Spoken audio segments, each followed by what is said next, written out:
Unrest across Iran is escalating as the regime cracks down on government protests amid a major internet blackout. 70 people have reportedly been killed and thousands more are detained. Now, earlier today, US President Donald Trump posted on Truth Social saying Iran is looking at freedom, perhaps like never before. The USA stands ready to help. Through Friday night, the protests continued. Don't underestimate the bravery of chanting this in Iran. Death to the dictator, death to Khamenei. There is a near total internet shutdown, but still some videos do make it out via Elon Musk's Starlink, though the authorities are trying to jam that too.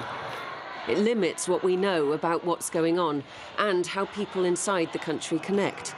But it hasn't stopped them gathering, not yet. Huge crowds in Mashhad, Iran's second largest city, and where the Ayatollah was born. Streets packed here in an area of northern Tehran, chanting around the fire. There's a sense of jubilation and of momentum here, given the scale of this protest. In Karaj, near Tehran, a key municipal building in flames. And elsewhere in the same city, the sound of the authorities' response. They're trying to kill us, a man says off camera. We don't know how tough the crackdown has been. That's half the point of shutting down the internet.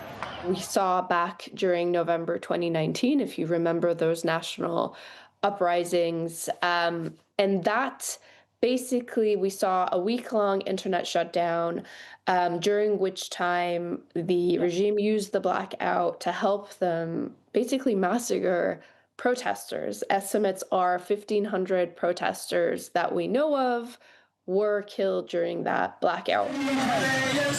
But state TV shows how the regime tries to intimidate those on the streets, sending in swarms of men on motorbikes.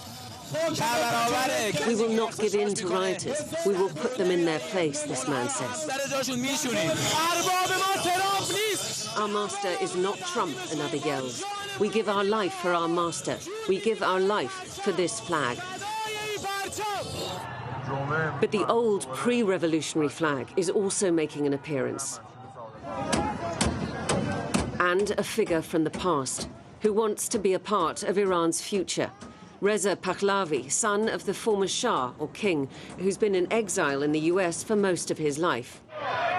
Now he's making calls for the protesters to keep going and to seize the city centres, and for key workers to go on strike. I too am preparing to return to the homeland, so that at the time of our national revolution's victory, I can be beside you, the great nation of Iran.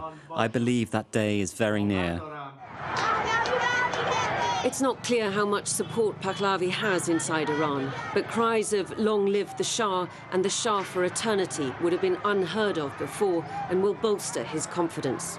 Donald Trump has repeated his threats that he'll step in to defend the protesters. I've made the statement very strongly that if they start killing people like they have in the past, we will get involved. We'll be hitting them very hard where it hurts. And that doesn't mean boots on the ground, but it means hitting them very, very hard where it hurts. And after last year's strikes by both Israel and the US in the short but devastating 12-day war, the regime is weaker than it's ever been. But the security forces and their henchmen are numerous and under orders, and there are no indications that they are ready to relent. Diana Magnay, Sky News.